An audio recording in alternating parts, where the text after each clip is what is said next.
Assalamu alaikum everyone. This is Shaista Siddiq, KNV Scholar 2024 and I hope you guys are doing great. So आज मैं KNV के relevant universities and programme selection के हवाले से बात करूंगी कि किस तरह से आप इनको सेलेक्ट कर सकते हैं और उसके अलावा किस तरह से इनकी सिलेक्शन प्रोसेस बैक एंड पे काम कर रहा होता है और किस तरह से आप इनको रैंक आउट कर सकते हैं। सो यहाँ पे आपने KNV की ऑफिशियल वेबसाइट पे फर्स्टली आना है और इसको स्क्रॉल डाउन करते हैं तो आपको यहाँ पे केएनबी स्कॉलरशिप गाइड मिल जाती है यहाँ से। और उसके बाद आपने इसको डाउनलोड करने के बाद ओपन करना है और ये जो गाइड बुक है you can see like 74 pages की गाइड बुक है। सो इसमें हर तरह की इंफॉर्मेशन है कि किस तरह क्या आप एक केएनबी स्कॉलरशिप में एक्सपेक्ट कर सकते हैं, कौन कौन सी यूनिवर्सिटीज़ हैं, कौन कौन से प्रोग्राम्स हैं, एज क्राइटेरिया क्या है, उसके अलावा सीजीपीए क्राइटेरिया क्या है। जो आप क्वेश्चंस कर रहे होते हैं you can really search those questions in this PDF. So उसके बाद मैं देख लेती हूँ कौन सी यूनिवर्सिटीज एक स्पेसिफिक प्रोग्राम ऑफर करती हैं। सो लेट्स सपोज यहाँ पे मैं मैथमेटिक्स का कीवर्ड कर लेती हूँ। सो उसके बाद यहाँ पे आपके पास लिस्ट ऑफ यूनिवर्सिटीज आ जाएंगे जो इस प्रोग्राम को प्रोवाइड कर रही हैं, ऑफर कर रही हैं। सो उसमें आपने ये देखना है कि अब यहाँ पे आप देख रहे हैं कि ये है डॉक्टर का। सो इसमें ये यूनिवर्सिटी डॉक्टरल प्रोग्राम प्रोवाइड करी है मैथमेटिक्स में। सो आपने जस्ट अपनी डिग्री प्रोग्राम के रिलेवेंट यूनिवर्सिटीज पिक करनी है। अब जैसे ये डॉक्टर की अगर आप बैचलर्स के लिए अप्लाई करें तो आप जस्ट वही यूनिवर्सिटीज पिक करेंगे जो बैचलर्स का आपका प्रोग्राम ऑफर कर रही हैं।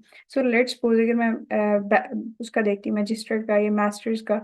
सो ये मैजिस्टर में मास्टर और उसके बाद ये आपने मास्टर्स वाली सारी यूनिवर्सिटीज पिक आउट कर लेनी है। सो उस तरह से आपने एक वर्ड फाइल बना लेनी है। आप जैसे ही वर्ड फाइल बनाएंगे तो उसमें आपने माइंड में रखना है अभी।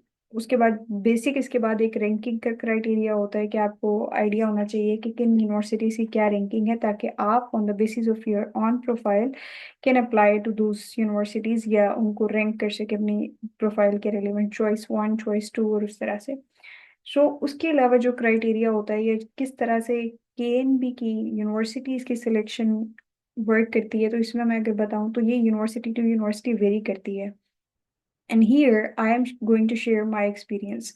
मेरा दो यूनिवर्सिटीज़ का एक्सपीरियंस है, सो मैं उसी के रेलिवेंट बात करूंगी। अब जाहिर है हर यूनिवर्सिटी का ऐसा नहीं होता कि केएनबी की का एक ही प्रोसेस है और उस तरह से उनकी सिलेक्शन हो जाए। नहीं, जैसा कि सीएससी या बाकी स्कॉलरशिप्स में होता है। केएनबी की जो अगर आप एक बार अप्लाई कर देते हैं ना वेबसाइट पर, तो उसके बाद आपकी एप्लीकेशन प्रोसीड कर जाती है उन सेलेक्टिव यूनिवर्सिटीज़ जिनको आपने सेलेक्ट किया है। उनके बाद उनकी प्रोसेसिंग स्टार्ट हो जाती है, एडमिनिस्ट्रेटिव प्रोसेस स्टार्ट हो जाता है। अब लेट्स सपोज एक फैकल्टी के अंदर 100 स्टूडेंट्स ने अप्लाई किया है। अब लेट्स सपोज मैं बात कर रही हूँ नेचुरल साइंसेज में, या जितने भी लेट्स सपोज एक ही यूनिवर्सिटी के अंदर 50 स्टूडेंट्स ने या 20 स्टूडेंट्स ने अप्लाई किया है। अब उन 20 स्टूडेंट्स की रैंकिंग करेंगे on the basis of the profile that you shared on KNB scholarship website. So वहाँ पे उनकी रैंकिंग होगी और उसके बाद they can select maybe 10 students for, ये मैं एक यूनिवर्सिटी की बात कर रही हूँ जिसका मेरा एक्सपीरियंस है। इसके बाद मैं सेकंड यूनिवर्सिटी का एक्सपीरियंस शेयर करूंगी कि किस तरह से सिलेक्शन हुई। सो इसमें फर्स्ट यूनिवर्सिटी ने क्या किया कि उसमें जो हमें इंटरव्यूज की या नेक्स्ट प्रोसेस जो कि हमारा एप्टीट्यूड टेस्ट था, देन इंटरव्यूज हुए थे और उसके अलावा हमारा साइकोलॉजिकल टेस्ट हुआ था। अब जो फर्स्ट प्रोसेस था उसके लिए उन्होंने बहुत से स्टूडेंट्स को कॉल किया था, जिसके अंदर मे बी 100 स्टूडेंट्स थे और हर फैकल्टी में से बहुत से स्टूडेंट्स थे, मे बी 20 to 30 स्टूडेंट्स थे। अब ऑफ कोर्स उन्होंने उनमें से भी सिलेक्शन की थी, शॉर्ट लिस्ट किया था, हर स्टूडेंट को फॉर नेक्स्ट प्रोसेस के लिए कॉल नहीं कर लिया था। और देन उसके बाद उन्होंने इंटरव्यूज कंडक्ट किए जो उनमें से शॉर्ट लिस्ट हुए। And it make sense right, इसी तरह से सिलेक्शन वर्क करती है। सो नेक्स्ट फिर करते गए और उसके बाद उन्होंने हमारी फैकल्टी में से दो स्टूडेंट्स को सेलेक्ट किया था। एंड इट मेक्स सेंस क्योंकि उन्होंने चांसेस काफ़ी स्टूडेंट्स को दिए थे। 20 स्टूडेंट्स की इंटरव्यूज हुए, साइकोलॉजिकल टेस्ट हुए, एप्टीट्यूड टेस्ट हुए और उसके बाद उन्होंने उनकी प्रोफाइल्स को रैंक किया और दो स्टूडेंट्स को सेलेक्ट कर लिया। वाइल इन अनदर केस एक और यूनिवर्सिटी जो मेरी थी, उसमें उन्होंने इस तरह से किया था कि अब मतलब उन्होंने पहले ही इंटरव्यूज से मैं इवन इंटरव्यू से पहले उन्होंने एक हमारा साइकोलॉजिकल टेस्ट लिया या एप्टीट्यूड टेस्ट आप कह लें। और उस एप्टीट्यूड टेस्ट से पहले उन्होंने हमें गूगल फॉर्म दिया, उन्होंने कहा आप अपनी ये सीवी, और वो बहुत ही डिटेल्ड सीवी थी, लाइक एवरी इंफॉर्मेशन, कितना आपका एक्सपीरियंस है, आपके पास आइल्स है या नहीं, आपके सीजीपीए कितना है, और सारी इंफॉर्मेशन उन्होंने ली, और उसके बेसिस पे उन्होंने स्टूडेंट्स को रैंक कर लिया। और जब स्टूडेंट्स को रैंक कर लिया तो वो जो एक हमारा एप्टीट्यूड एप्टीट्यूड टेस्ट हुआ, सो वो एक फॉर्मेलिटी थी। और उसके बाद उन्होंने उन रैंकिंग के अकॉर्डिंग जस्ट 2 स्टूडेंट्स को इंटरव्यूज के लिए कॉल किया जो कि उनकी टॉप रैंक में थे। उसके बाद उन जस्ट 2 स्टूडेंट्स का उन्होंने इंटरव्यू लिया है, और उसके बाद वही 2 स्टूडेंट्स उस फैकल्टी में से सेलेक्ट हो गए। सो विच सीम्ड लाइक रियली क्रेजी कि आप मतलब बाकी स्टूडेंट्स को चांस ही नहीं दे रहे इंटरव्यूज वगैरह का, या कोई अपॉर्चुनिटी नहीं। यू आर जस्ट डिसाइडिंग दो students on the basis of just their profiles like CGPA, IELTS, और उसके अलावा एक्सपीरियंस, एक्सपीरियंस कितना है। सो अब जैसे मेरे पास आइल्स नहीं था, ना ही मेरे पास एक्सपीरियंस था, because I was a fresh graduate. और इसी तरह एक स्टूडेंट है, उसके पास 3 इयर्स का एक्सपीरियंस था, आइल्स भी था, और उसके अलावा सीजीपीए भी ठीक था। सो उसमें फिर इस तरह के स्टूडेंट्स की सिलेक्शन हो गई जिनके पास आइल्स भी था और एक्सपीरियंस भी।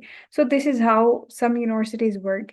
वाइल जो मेरी एक सेकेंड रैंक यूनिवर्सिटी थी, उनका भी मैंने आपको एक्सपीरियंस शेयर किया है कि किस तरह से उन्होंने at least logically many students, like they give opportunity to many students to appear in interviews and everything। और इस तरह से हुआ ये कि हमारी यूनिवर्सिटी के अंदर एक स्टूडेंट है जिनका सीजीपीए इतना अच्छा नहीं है, but he got selected for a good major, like engineering major है उनका, और वो सिलेक्ट हुए थे। और even I guess it might be like the whole faculty के, वो उस एक मेजर के लिए 2 स्टूडेंट सेलेक्ट हुए थे, एक पाकिस्तानी है और एक दूसरे कंट्री से। सो इस तरह से हो सकता है, ऐसा नहीं है कि बहुत अच्छी सीजीपीए ही रिक्वायर्ड है आपको सेलेक्ट होने के लिए। जो इस तरह की यूनिवर्सिटीज होती हैं जो आपको अपॉर्चुनिटी देती हैं even at least to be in an interview, तो आपके पास वहाँ चांसेस इंक्रीज हो जाते हैं।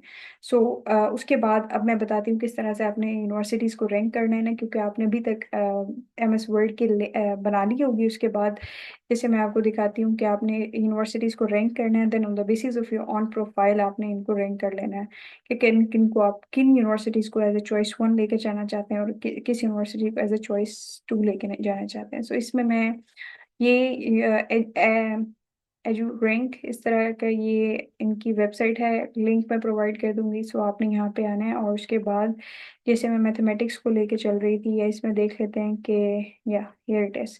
सो उसके बाद इसमें ब्रांचेस भी आपको मिल जाएंगी। जैसे मैं ब्रांच देख लेती हूँ कि मैं कौन सी ब्रांच पे करना चाह रही हूँ। लेट्स सपोज कि मैं स्टेटिस्टिक्स का मेजर पे करना चाह रही हूँ, उसमें अप्लाई करना चाह रही हूँ। सो उसमें ये यूनिवर्सिटी फर्स्ट पे, यूनिवर्सिटीज ऑफ इंडोनेशिया। सो उसके अलावा इस तरह से इनकी ये रैंकिंग हो जाएगी। बट फिर आपने इन यूनिवर्सिटीज में से जो आपने वो एमएस वर्ड की लिस्ट बनाई हुई है, जस्ट आपने उन यूनिवर्सिटीज, इन इस रैंकिंग के अकॉर्डिंग आपने अपनी यूनिवर्सिटी की रैंकिंग को नंबर्स देते जाना है, क्योंकि बहुत सी इसमें से यूनिवर्सिटीज होंगी जो लिस्ट में होंगी ही नहीं। सो आपने जस्ट अपनी यूनिवर्सिटीज, जो आपकी यूनिवर्सिटीज है, आपने यहाँ पे फिर से सर्च कर लेना। लेट मी चेक, मैं सर्च कर सकती हूँ या नहीं। University of Indonesia, yes I can do that. So आपके पास वो जो 10 यूनिवर्सिटीज हैं, जो भी यूनिवर्सिटीज हैं, वो यहाँ पे आपने फाइंड करनी है, और उनकी रैंकिंग आपने अपने उसी फाइल के अंदर मेंशन कर देनी है। और उसके बाद आपको आइडिया हो जाएगा कि हर यूनिवर्सिटी के आपके सब्जेक्ट के रेलिवेंट कौन सी रैंकिंग है। जब आपने वो चेक कर ली, देन आपको आइडिया होगा कि मेरी ये प्रोफाइल है, which universities I can apply to. So according to that आप उन चीज़ों में देख लेंगे।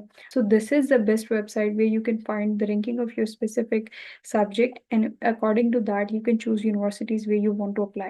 So that was from my side. I hope it can help you in a big way. If it does, do like the video, subscribe to the channel, and do share it with your friends.